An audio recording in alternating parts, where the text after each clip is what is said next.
When's the last time you watched two people genuinely disagree, but actually listen to each other? Well, what you're about to hear is a recording from the Eudemonia Summit in West Palm Beach, Florida, where I had the dubious pleasure of moderating a panel unofficially billed as MAHA versus anti-MAHA.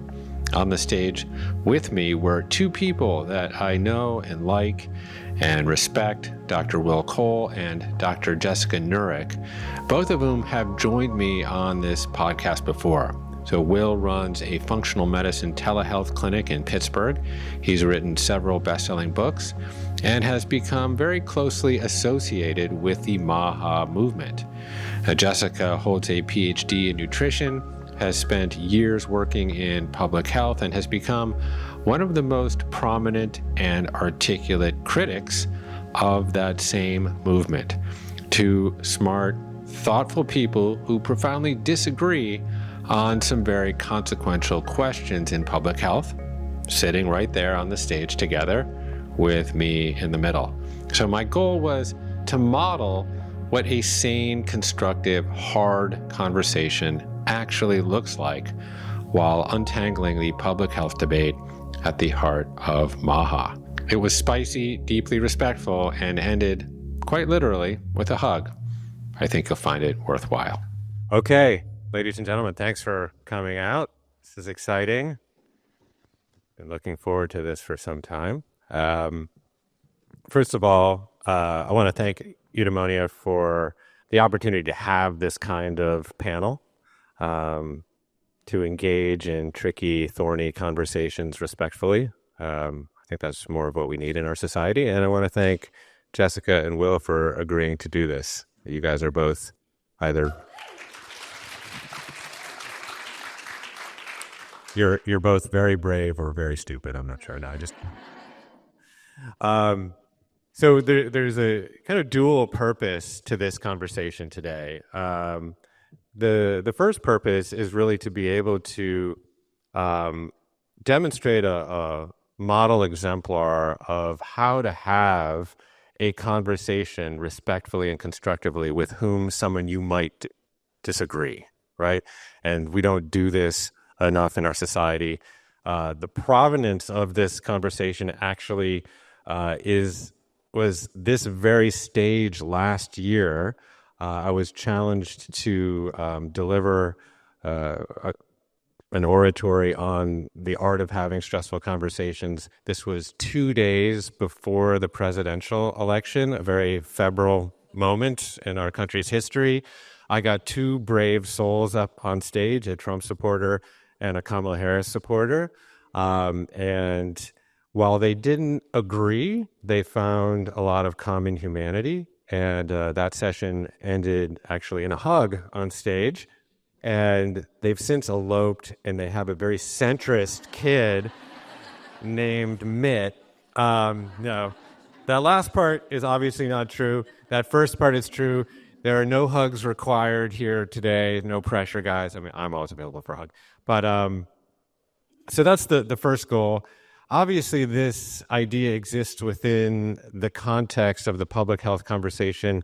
Over the last few years, health has become very politicized, tribal, and polarized. And, you know, in this particular moment, we have the MAHA movement led by Secretary Kennedy, who has undoubtedly brought the epidemic of chronic disease to the forefront of the American conversation. And there are those who very articulately argue that some of the performative wins associated with HHS serve as a Trojan horse and actually occlude the broader policies of an administration that is making America sicker. Okay, so with that set up, maybe we can seek some areas of agreement and connection. First, Jessica, would you agree that America is suffering from an epidemic of chronic disease? And maybe Jessica, you want to start? Yes, of course. We have this is why I got into this field. So my PhD research was in chronic disease prevention, predominantly cardiometabolic disease, so type 2 diabetes, cardiovascular disease. This was 15 years ago, and it hasn't gotten any better. It's actually gotten significantly, well, slightly worse. Currently, we have a situation where 6 in 10 Americans are suffering with some sort of cardiometabolic or some sort of chronic disease. Most of that is cardiometabolic, so cardiovascular disease, type 2 diabetes, even chronic kidney disease. And 4 in 10 Americans, 40% of us, have 2 or more chronic conditions because multiple chronic diseases kind of collate together. And so when you have one, you tend to have others. Many of those have 3, 4, 5. And we have a situation where, it's not getting any better. And so, of course, we have a chronic disease crisis in our country. Same question? Yeah. Okay. Yeah. I mean, my day job is helping people around the country get healthy. I've done that for the past 16 years. I love my patients, and it's a sacred responsibility for me. So I see on a daily basis people struggling, people trying to do the best they can, but are spinning their wheels. And it's becoming increasingly more complex. It's not as simple as just, eat healthy, don't eat these things. People are doing all the things, but are still struggling. So yes, without a doubt, it doesn't take an academic to look out in the world and see people we love in our own life struggling with health issues of all different kinds.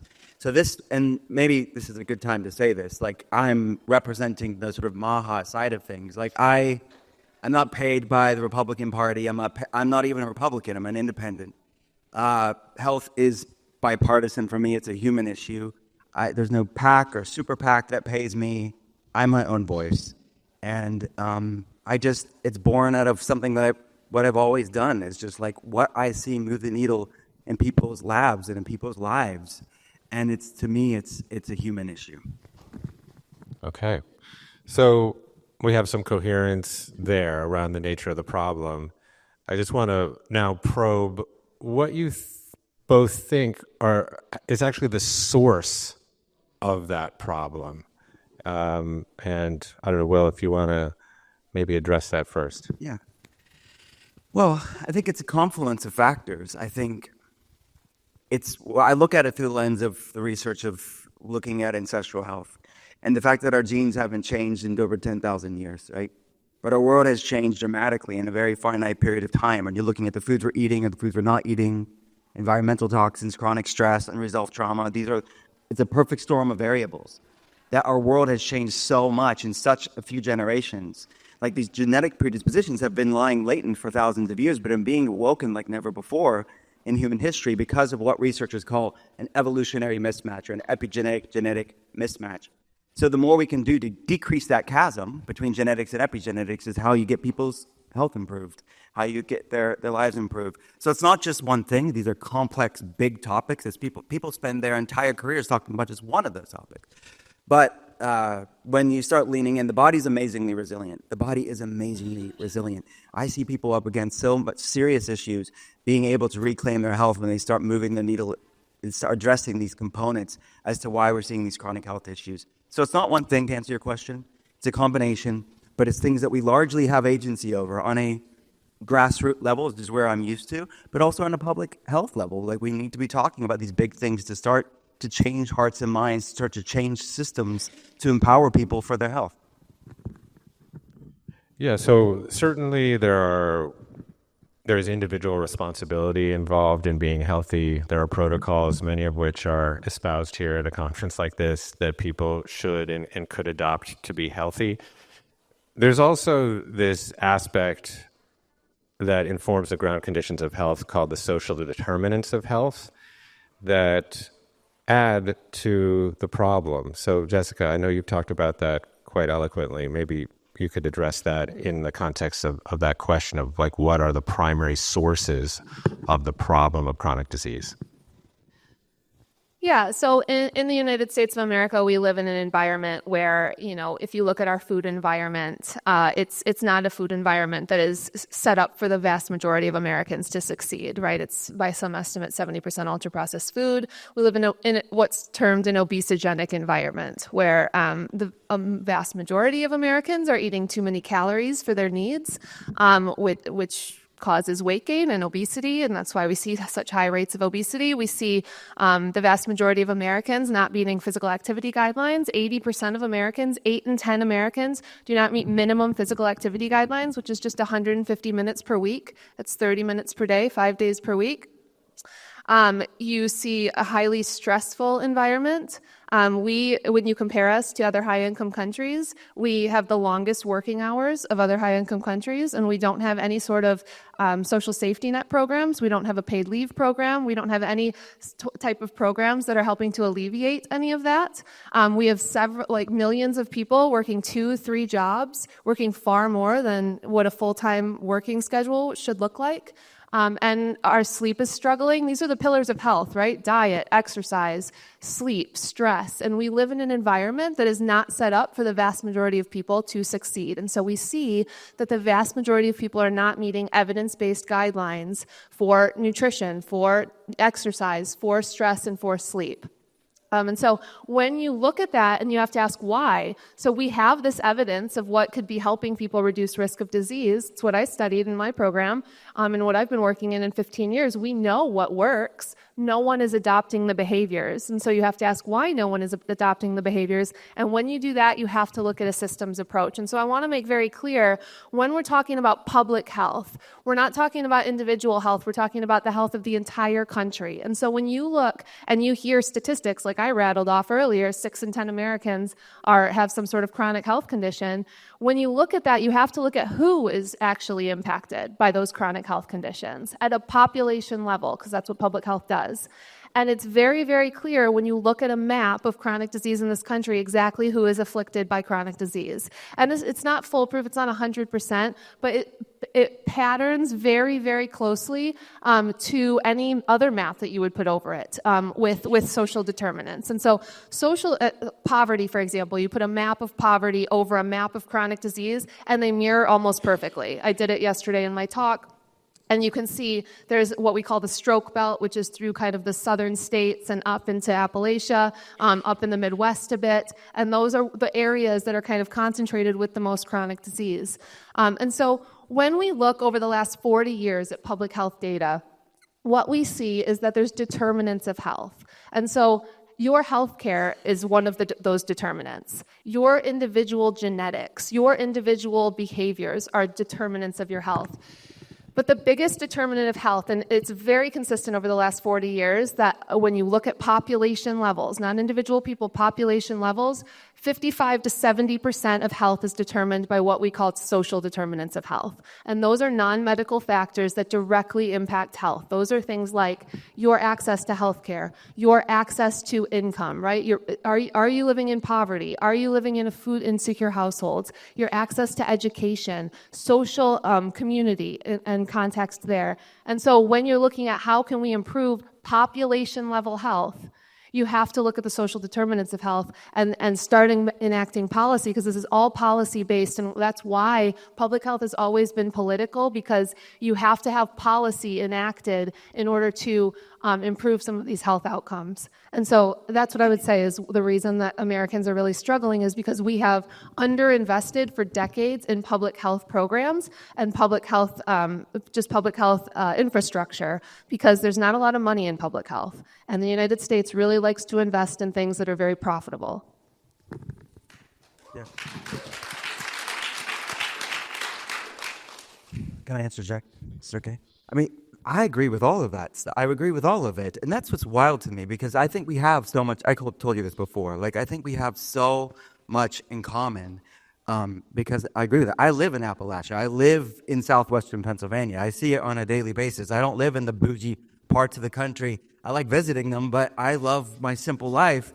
And I see where we shop at Aldi and Costco and Walmart. I see my friends and family. My father-in-law is a farmer. I see this stuff. So this isn't just theoretical for me. I see it on my street. And to me, something that I would love to get to the bottom of it, because I think we look at policy, right? Policy is the current policy is based on the science. It's the current, what I would call cherry-picked science that is convenient to industry, right? They subsidize corn and wheat and soy and sugar. It drives these prices down. That's ultra-processed food that my friends and family get to have readily, and people around the country, that's what's available. But, I mean, all we have to do is, who has eaten hospital food recently? Or who has gone to public schools recently? Or the military? Or many other institutions? That's all based on policy, on the dietary guidelines, which is based on the science that says have grains and low fat is good. And these loopholes that happen where you can have a few grams of whole grains and you can serve cornflakes and Fruit Loops in public schools because it's based on policy. It's based on not just policy, but it's policy based on science. So I'm excited. I'm hopeful. Government is corrupt. Government is broken. But I'm willing to champion wins no matter where they come from. And I'm hopeful of, apparently next month, the dietary guidelines that are coming out, and they're going to be talking about ultra-processed foods. I think that's a win, right? I think talking about more fruits and vegetables and less refined sugar, I think that's a win. That's the first time this has ever been talked about at a national level. And I've also celebrated wins when Bernie Sanders was talking about diabetes. I was cheering him on. I posted about it on social media. When Cory Booker talked about ultra-processed foods, I was cheering him on.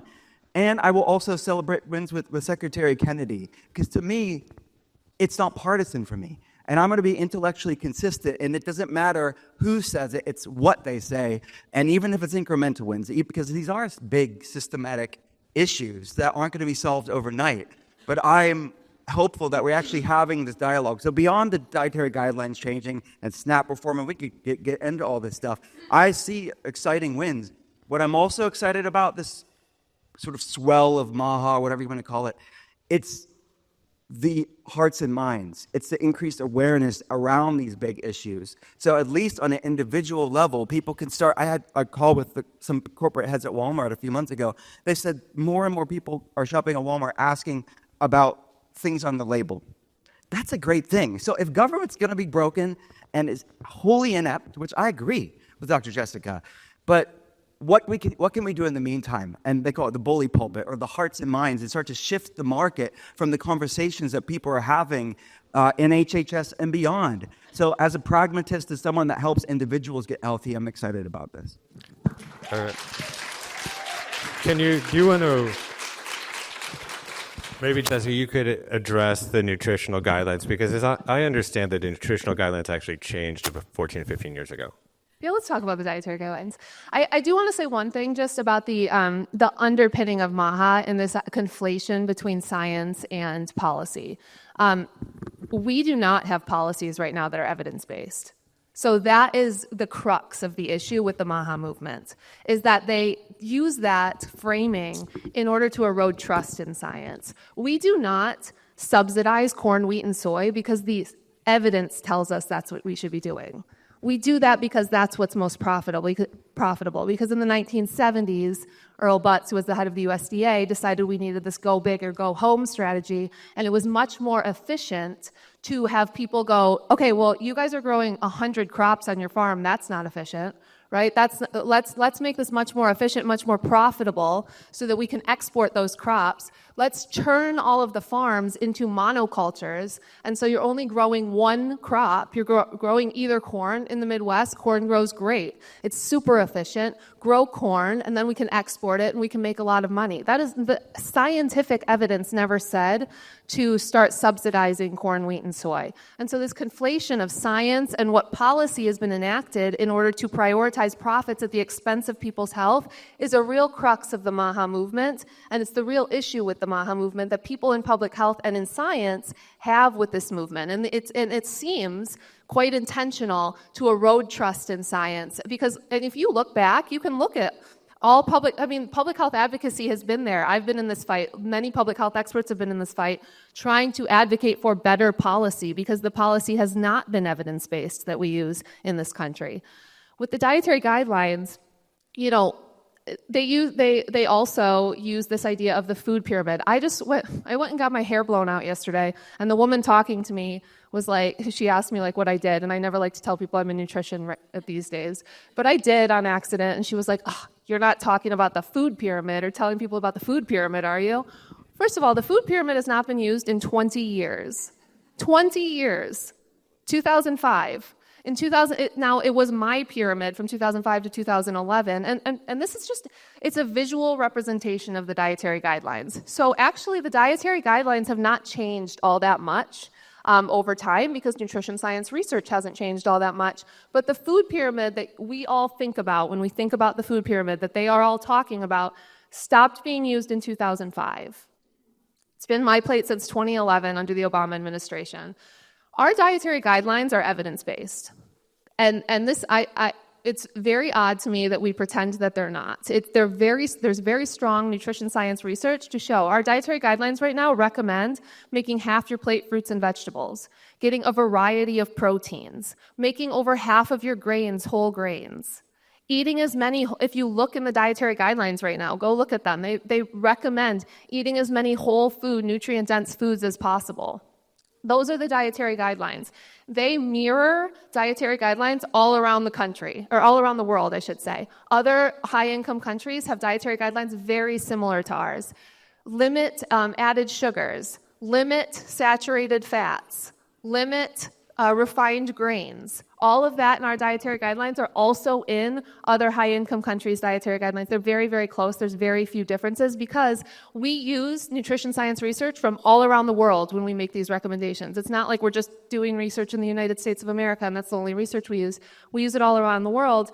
And so when we're thinking about like making big changes to people's health, we should also understand 90% of Americans, over 90% of Americans do not meet the dietary guidelines that we have right now. They never have since the introduction of the guidelines.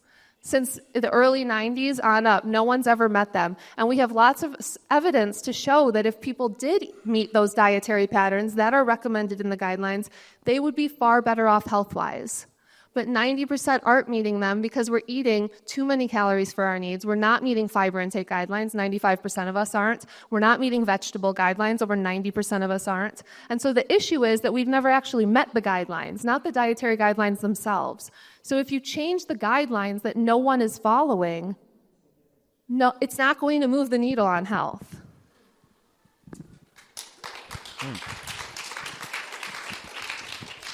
But the dietary guidelines, as we said, it is based on science. So I 100% agree with you. It's based on profits. All this stuff, there's just so much conflicts of interest. But these loopholes that are happening in public schools, when certain cereals could be counted as like a whole grain, or pizza is considered a vegetable.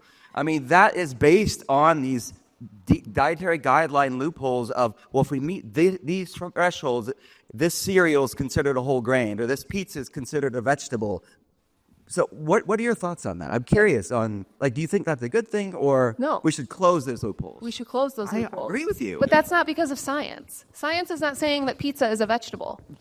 Right. The food industry is saying that pizza is a vegetable 100%. And lobbying our Congress people to say that pizza is a vegetable. But they cherry pick the science to prove it. Yeah, but that doesn't mean that like the science is bad. That doesn't mean that vegetables are the science says 100%. Eat more vegetables. But it's they use science to substantiate it. So when a cereal is slapped with heart healthy, they are basing it on cherry pick science to say that whatever cereal it is heart healthy or high in fiber, but it's ultimately still an ultra-processed food, or at least a minimally processed just food. last thing on that, because I think this is really important, but that's not the science. So we agree on the issue. We agree pizza shouldn't be a vegetable. That's not because scientists are saying pizza shouldn't be a vegetable. That's a huge win right there. If nothing else, guys, you learned that. There's the point of agreement. I feel a hug coming on. Because of the food industry. No, it's because of the food industry. That's why. And for people that don't know, pizza was considered a vegetable because of the tomato sauce on the pizza. And so the industry lobbied to have tomato sauce, a certain amount of tomato sauce, a small amount, be considered a vegetable so that they could meet the vegetable recommendations in school lunches. So that's where we need to focus on, putting regulation on the food industry, changing our campaign finance reform so they can't lobby politicians to say pizza's a vegetable. Right. And tomatoes aren't even a vegetable.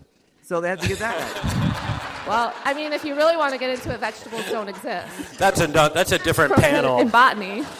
Yeah, right. Can I say one other thing? Yeah. So Dr. Jessica, would you support Secretary Kennedy pushing Congress to increase funding for public schools to improve lunches? Because I know they want to do that. Of course. Can I just interject for a second? Because I will support that too. But there is a bill that was authored by Cory Booker and has, I think, 3 or 4 Democratic co-sponsors that's been lingering languorously in the Senate for 2 or 3 years. And so there is real legislation that has been sitting there. And maybe it's been the Democrats or progressives' fault for not championing that as vociferously as they should be. But there's real legislation there and not just sort of handshake deals between HHS and food companies. So I would really encourage people to look at that. Like you said, Bernie Sanders has the Childhood Diabetes Act, also with a number of Democratic co-sponsors, been sitting there well before the MAHA movement. So I think that, Democrats have been a little tone deaf on this issue and have, in essence, let the right kind of own this issue because they don't talk about the stuff that they're doing. So, so just one more thing is that I think you both agree that there needs to be more regulatory measures put on runaway, unfettered capitalism, big food, big ag, etc. But I think a lot of people associate this administration with deregulation. And so what you see is these deregulatory policies, particularly flexing their muscles, across the environment, but other places too. And what we actually need is a government more willing to dull the sharper edges of capitalism. Yeah. I'll say one thing, is that, I'm just the moderator. No! Clap for Jeff, guys. Don't give up on that. So my thought is, look, I'm not an economist, so I don't want to get on a diet, devolve into this, but I'm not sure that it's actually capitalism. I think that this sort of subsidies and corporatocracy and crony capitalism, certainly. But these industries, these multinational corporations are protected by the government. It's not a free market. It is completely set up to have cheap, ultra-processed food. That's not ultimately capitalism. That's protectionism of these massive companies. So, because if actually it was like the consumers could pick and would be empowered, they may pick some of the vendors out here, but the odds are stacked up against the American people because of this corrupt system. So that's absolutely not true. And that is definitely a talking point from one of the highest people up in MAHA, who kind of helped to orchestrate the MAHA movement. When you I thought up that myself. Do you think so? I mean, I've heard somebody else say it a lot too. No, okay. It's my thought on this. Yeah, but listen, the entire reason that under our economy, what is the primary responsibility of a corporation?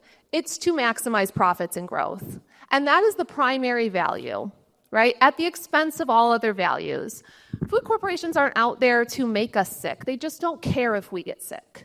They care about profits and growth, and they need to show that to, Wall Street every 90 days. And so when you are trying to maximize profit and growth, what are you going to do? You're going to cut costs. How are you going to cut costs? You're going to look for the cheapest ingredients possible. We as a government subsidize, again, corn, wheat, and soy, right? Those are the cheapest ingredients possible. And so they are going to use corn, wheat, and soy. They're going to use, if we have policies that, we have economic policies that we put quotas on the amount of sugar cane that can come into our country, and while we're subsidizing corn, guess what that does? That makes corn a lot cheaper to produce. And so what are food manufacturers going to do? They're going to use sugar that's made from corn, not sugar that's made from sugar cane, right? Because it's just cheaper. It's not like it's a nefarious act and that's what they're going to do. It's because it's cheaper. And so that's what they do. The entire reason that corporations lobby is because of the capitalist society that we live in. And I'm not an anti-capitalist. I just think that we should have honest conversations about the pros and cons. And one of the cons is that health, wellness, public health, those aren't priorities under a system like that. And so what you have is you have corporations looking out for their own best interests. You have them looking out for profit and growth.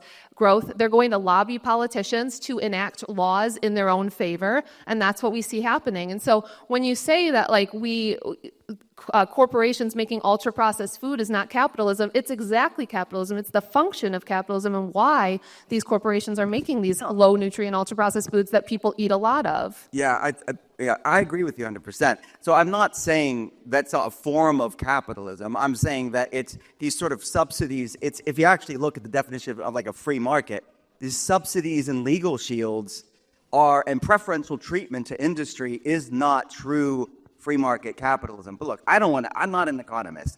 But all I'm saying is that the government's involvement with these industries, it lowers these prices. Of course it's about profit. I don't think that these big food companies are out to poison America. I don't think that at all. But it's because it's cheap. It is because it's nutrient deficient. It's killing us.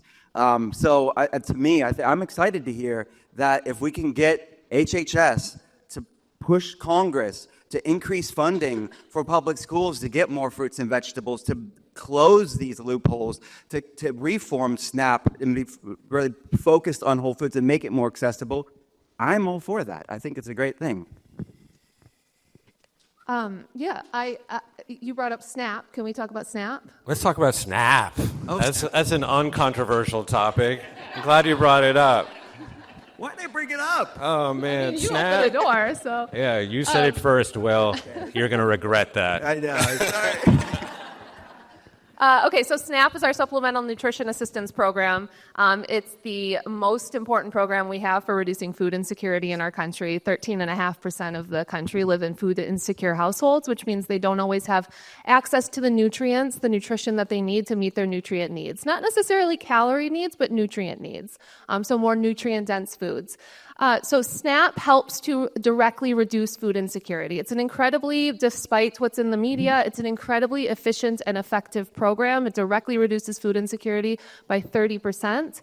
And it's economically efficient. Every dollar that goes into SNAP generates $1.50 to $1.80 in economic activity.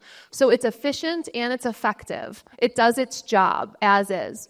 Now, in public health, we have debated SNAP restrictions for decades. I've only been a part of it for the last decade and a half, but this has been talked about. In 2023, Cory Booker and Marco Rubio put forward bipartisan legislation to trial soda restrictions on SNAP.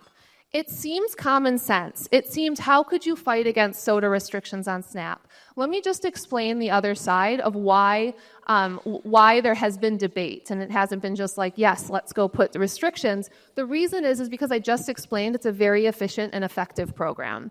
And what we know is that when you put additional restrictions on it, it can decrease the efficacy of the program. And so if you put additional restrictions on it, it increases costs, so it's not as economically efficient. But also, we don't know if it actually will decrease consumption. And so that's why this bipartisan legislation to trial it was really important. Like, let's see if it's even worth the extra cost. Because what's going to happen, it's a supplemental program. The average benefit is $7 per day per person on the program. So it's not a huge amount, and it's certainly not all of their grocery budget for the majority of people.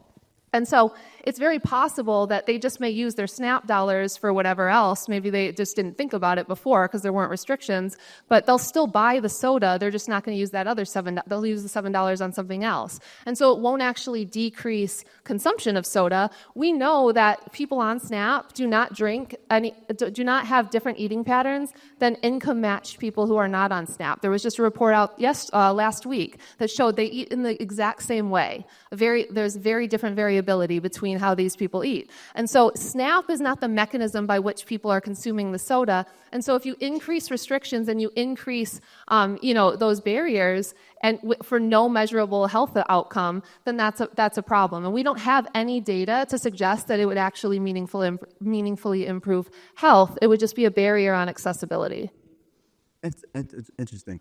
I've seen studies that say differently, and I'd love to get your thoughts on it and like the context of it all. I think it was a Stanford study that said that cutting out soda from SNAP would prevent obesity in, I think, 171,000 kids. There's like 250,000 decreasing diabetes, type 2 diabetes, in 250,000 adults. I've seen statistics of say the kids on SNAP drink 43% more soda than kids not on SNAP. There's someone that's on SNAP has double the risk of obesity versus the equivalent. They're eligible, but they're non-participants to SNAP. I look at that data, right? I am not looking at all the SNAP people in the world, but I see statistics like that where we are paying for foods that I see on a daily basis feed chronic disease in people.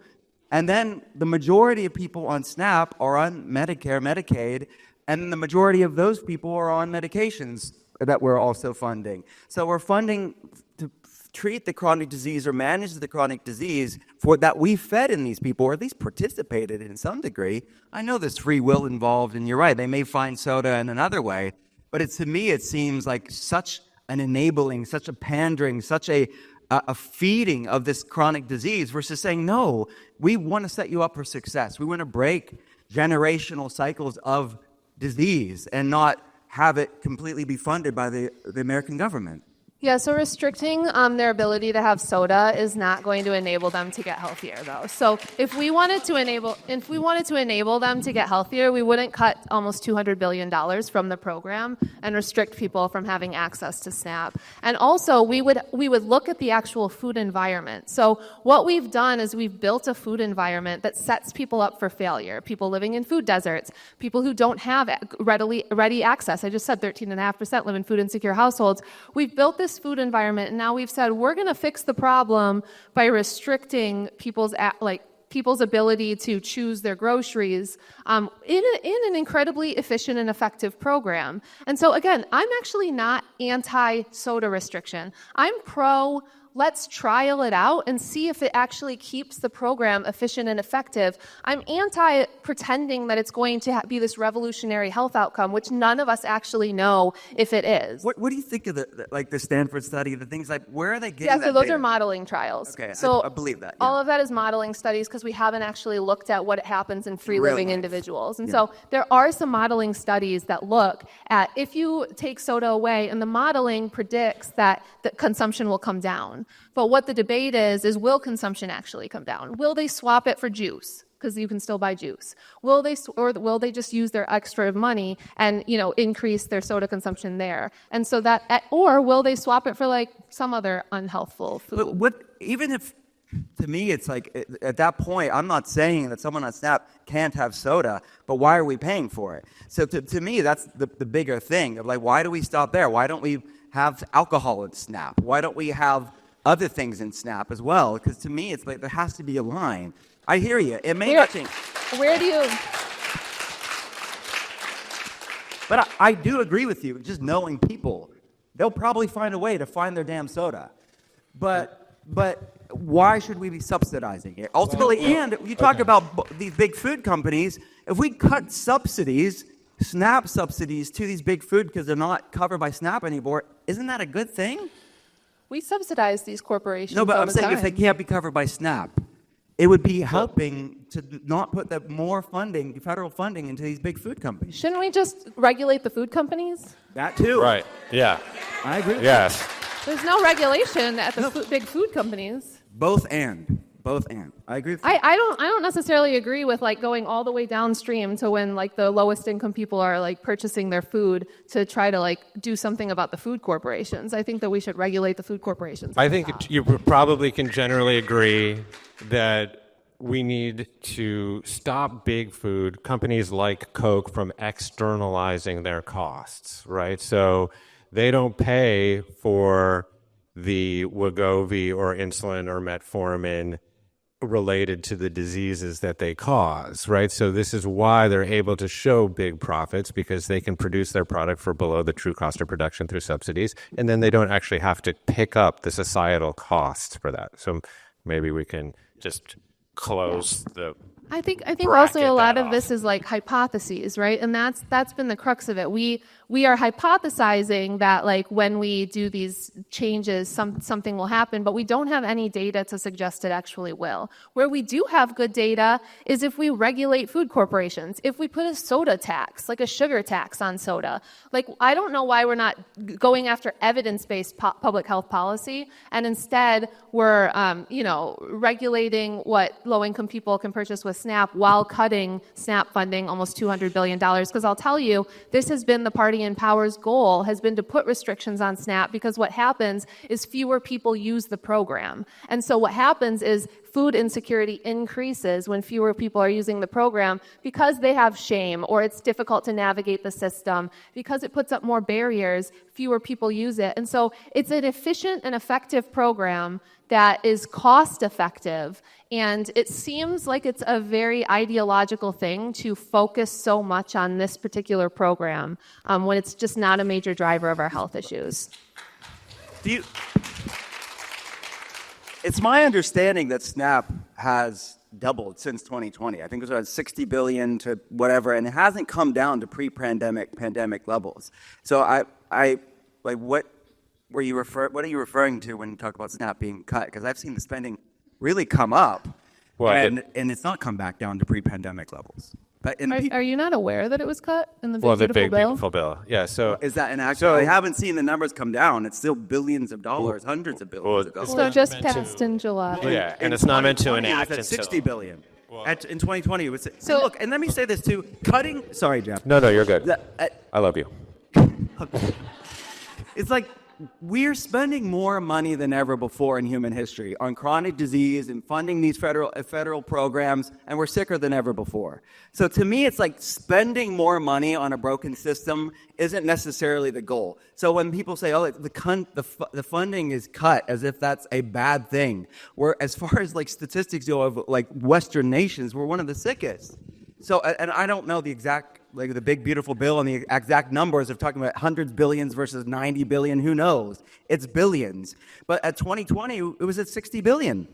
So supplement use has gone up, and we're buying more supplements than ever before, and chronic disease rates are high. Should we get rid of all supplements?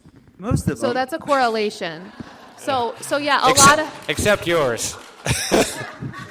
a lot of things. Except my vitamin D. A lot of things are high right now, higher than ever before. So again, very important to understand correlation versus causation.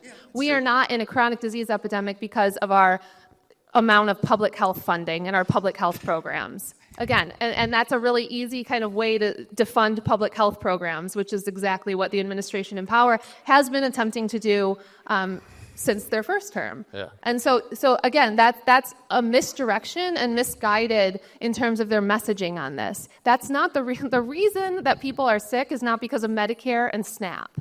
The reason people are sick is because of what I discussed in the beginning, where we have built systems in this country that are set up for the vast majority of us to fail. And spending is going to go up because people are getting older, people are getting sicker. During COVID, that was when SNAP benefits were increased, and that's why there was such a big increase. And what we saw during COVID was that those increases in benefits were very efficient. It directly decreased food insecurity. Food insecurity did not go up, even under a huge economic crisis. And so it was effective at doing what it did. And now they're coming back down because some of those, expired. But that was an effective kind of program in terms of being able to decrease food insecurity. I don't disagree, SNAP as a whole, but I think reforming it and really focusing on incentivizing healthy food, it should be the goal, and not subsidizing foods and drinks that feed chronic disease. But it sounds like you're still open to that if we can prove it, not just modeling studies. I've always been open to the idea that we should trial restrictions and see if it's actually evidence-based. Let's have more science like that to show that. I lived in New York when Mayor Bloomberg tried to outlaw the big gulp. I remember that? And it was like, nanny state, get out of here, right? And the Heritage Foundation took out a full-page ad. On the other side. But so I want to kind of return to something that I touched on in the introduction, because I think that there are a lot of really well-intentioned human beings I'll say like my wife, one of them, who, sorry to call you out here, but that, grew up like feeding our three daughters, kale for breakfast. And I don't want to have an argument about kale, by the way. I'd say organic food for breakfast, fiber and a good bolus of protein. She was slightly vaccine skeptical and wanted to learn more about the schedule. She always reinforced a lot of movement, all of the things that I think that are endemic to what one might dub now a MAHA mom, right? That a lot of really good intentioned people really believed in preventative medicine and healthy food and saw that within a constellation of other policy issues like sane climate policy and women's rights as all kind of go as a thing that all went together, right? MAHA comes along and provides that constituency a movement, right? And I think that that's why it has been so popular, that prior to this moment, there hasn't really been a codified movement around a lot of these things. So there's this kind of bubbling up of this movement. A lot of people are talking about it, a lot of podcasts, et cetera. Then Bobby Kennedy comes around as the sort of anointed leader of that movement, is more or less shirked by the Democratic Party, and so makes a Faustian bargain with Trumpistan and basically joins an administration and delivers a constituency, a number of votes to try to get an administration elected that is now administering broader policies that I think will make Americans much sicker, like, for example, the deregulatory policies related to the climate or cutting SNAP benefits or slashing Medicaid to the degree of $1 trillion, but while also empowering a certain sector of the government in HHS to make some incremental changes, the removal of chemical additives, right? The conversation that we're having more broadly about ultra-processed foods, et cetera. And just personally, I don't actually know where to stand within that equation. Is it worth it to have this conversation at the expense of the other broader things that are happening policy-wise within the administration as it pertains to health, and then as it pertains to democracy is a different panel? Yeah, I hear what you're saying. And I'm coming at this from solely a health place and a pragmatist place. And HHS is just HHS. It's not the EPA. It's all this other stuff. But I'm willing to celebrate wins where they come. As I mentioned, cheering on Cory Booker, cheering on Bernie Sanders when they talk about these subjects, cheering on Michelle Obama back when she wanted to make a garden and then Big Food made her switch it to exercise. I was cheering her on too. Now it's a ballroom. Now it's a ballroom. So, to me, I can say, yes, these things are good. Oh, no, I don't like these things. And then that's the sort of compromise and corruption that's within government, which is beyond my pay grade. I can't speak on all of that. But I think what's happening with conversations around SNAP reform, and I hear you maybe need more studies to show versus modeling studies. I think we need more science in these areas. I think looking at the grass loophole that they're now finally discussing is a great thing. You okay? No, I'm fine. Okay. Looking at 30 states, beyond even a federal level, there's 30 different states looking at labels and ingredients, red and blue states. So I think that this is, pragmatically, I'm excited about not just the changes that are happening at a federal level, but the hearts and minds that are changing. And I think, there's an awakening happening in our country, and we can celebrate the wins, even if it's from the other side. And I don't follow everything that Dr. Jessica says, and I told her this before the call. She's a great communicator. People love her. She's very talented. I think she's MAHA and doesn't even know it, to be honest with you. Because the reality is wellness She doesn't know it. That was the point. The reality is wellness has always been diverse. Our community has always been diverse. And it's okay to have different opinions and have diversity of thought. And it's, to me, this tribalism that says, well, if a Republican says it, it can't be good, is messed up. Okay. And I'm curious real fast, though. We know you don't like Secretary Kennedy. Who's been your favorite HHS secretary in American history? Yeah, that's not an important thing for me to answer. Well, why? What have you done? What HHS secretary do you like the best that you thought is a gold standard that Secretary Kennedy should be like? And have you ever complained about them on social media? So there's no political tribalism with me. I don't know why you're acting that way. And you say you guys. Is that true? Hold on. Yeah. Okay, hold on. Reel it in. Hold on. Okay, Jessica, You've got the just floor. Respond to the entirety Sure. of what he said. You got it. And particularly about the idea that we should just kind of like go with, what my stance is if it's pro public health, I'm all about it. I wrote an entire article about RFK Jr.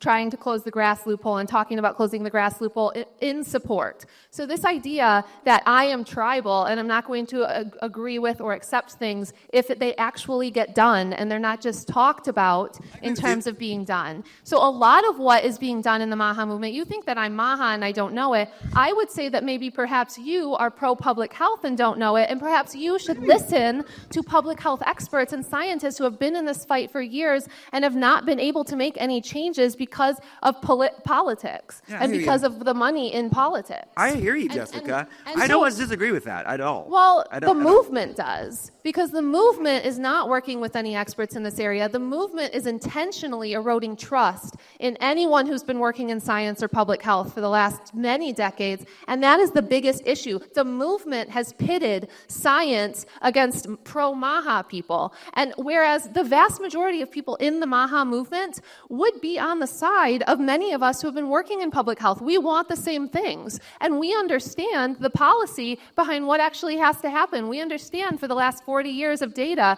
what policies can actually move the needle. And so when I'm trying to point out these policies are actually not going to move the needle, and by the way, while we're focused on swapping the color of Skittles, all of these programs are being cut that are doing the exact thing you guys say you want. You want local food systems. All of these programs are being cut for local food systems. You want small regenerative farmers. All of these grants are being cut for small regenerative farming. You want to improve chronic disease. The people who are most afflicted with chronic disease at 2 to 3 times the rate of anyone else, a 15-year life expectancy age gap for men and a 10-year life expectancy age gap for women, are the lowest income people, and the two strongest public health programs we have to improve their health, and there is an incredible amount of data on this, are Medicaid and SNAP. Almost $1 trillion was just cut from Medicaid and almost $2 billion from SNAP. And guess what? In the SNAP program, you like to talk about how we just want healthy foods for SNAP participants as if we all don't want people eating more healthful foods. They just cut SNAP education, which was the education arm of SNAP, an incredibly effective education arm that literally taught low-income people how to prepare their healthy foods. There are programs, incentive programs, which is what we have focused on in public health, which are called Double Up Bucks, which are these incentive programs where if you go for $1 of SNAP funding, you get and you spend it on fruits and vegetables, you get twice as much fruits and vegetables for your dollar. Those are really effective programs, and those are at risk right now. So I think that that's the issue. It's the misdirection.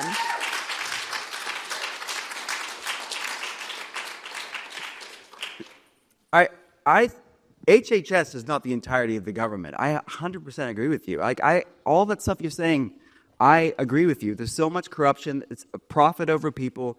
100% agree. But I have never heard you say anything positive about the grass loophole or anything positive. I don't know if that would get you as much engagement, because if you It does? Okay.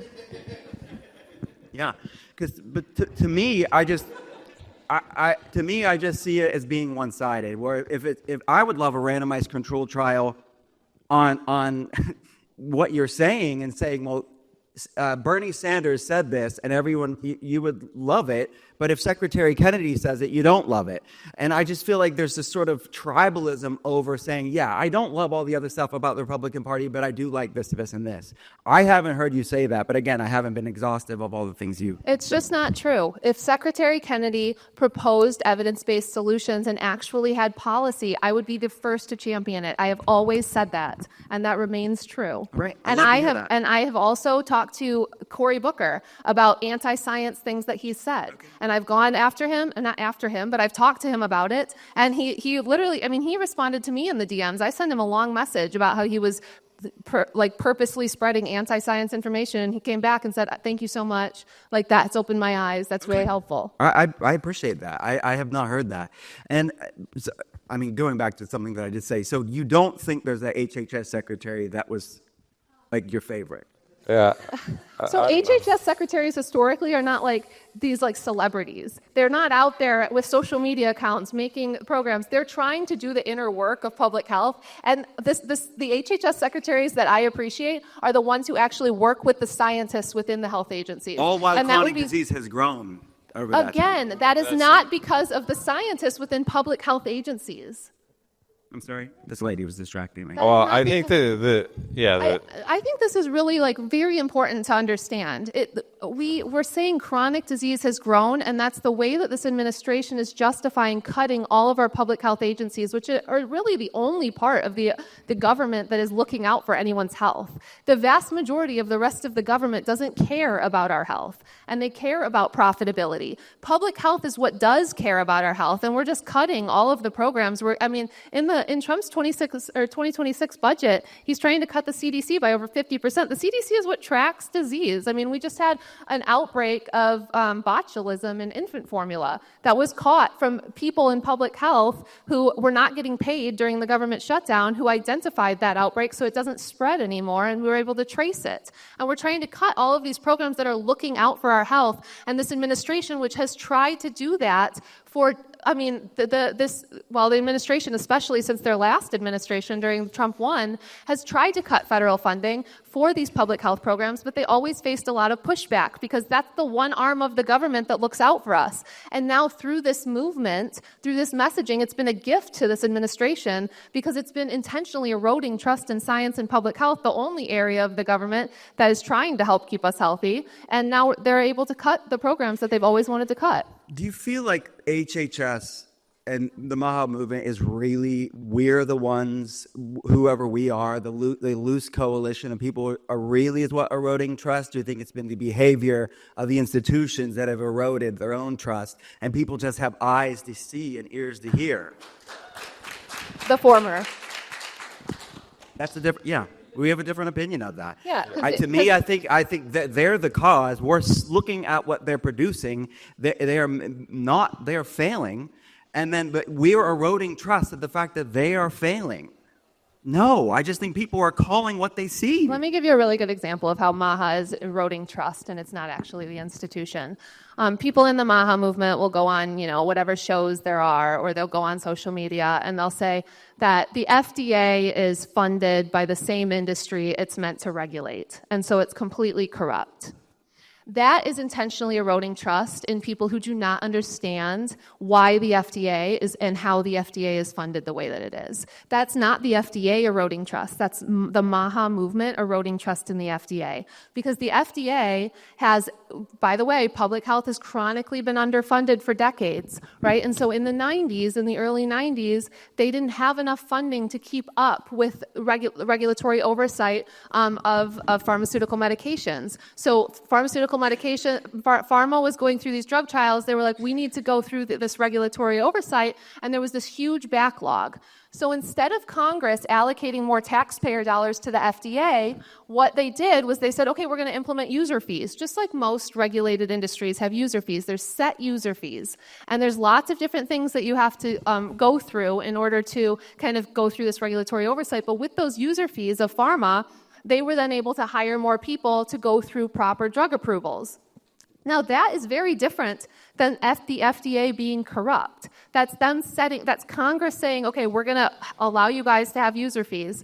So when you go on a show and say the FDA is corrupt because they're funded by big pharma, and not explain that the reason is because that there was this backlog and we wouldn't use taxpayer dollars to adequately fund the FDA. And so just like the airline industry, where there's user fees in order to go through inspections on planes, and any industry that's regulated, pharma now pays a very set fee for user fees to actually go through this regulatory oversight. So that's not corruption. And so when you go out there and you say, oh, this is corrupt, and by the way, let's talk about the solution. If we don't want that, and public health experts, we have many times said, you guys, we should definitely do away with these user fees because it'd be much better to get taxpayer dollars funding this. You got to talk about that side of it. What does that look like? Are you going to get public support for increased tax dollars going to the FDA so that we can all fund, the trials and the regulatory oversight? Or are we going to continue to have the pharmaceutical companies fund the fact that they are going to have their drug trial reviewed,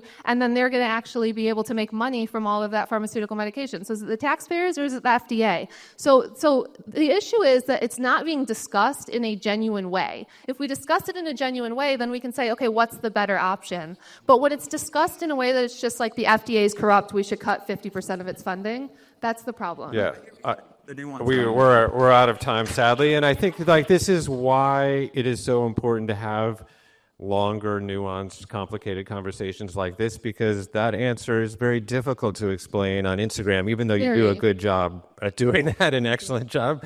And just in summation, I think, you guys did a fabulous job at actually listening to understand each other and not just to respond. So thank you for that.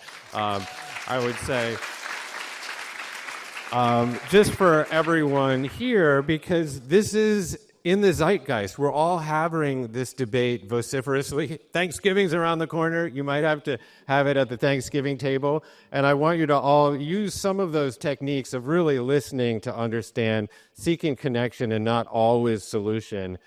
Because if you're just clapping for one of them and not the other, or back and forth, try to actually open your mind and be open to new information.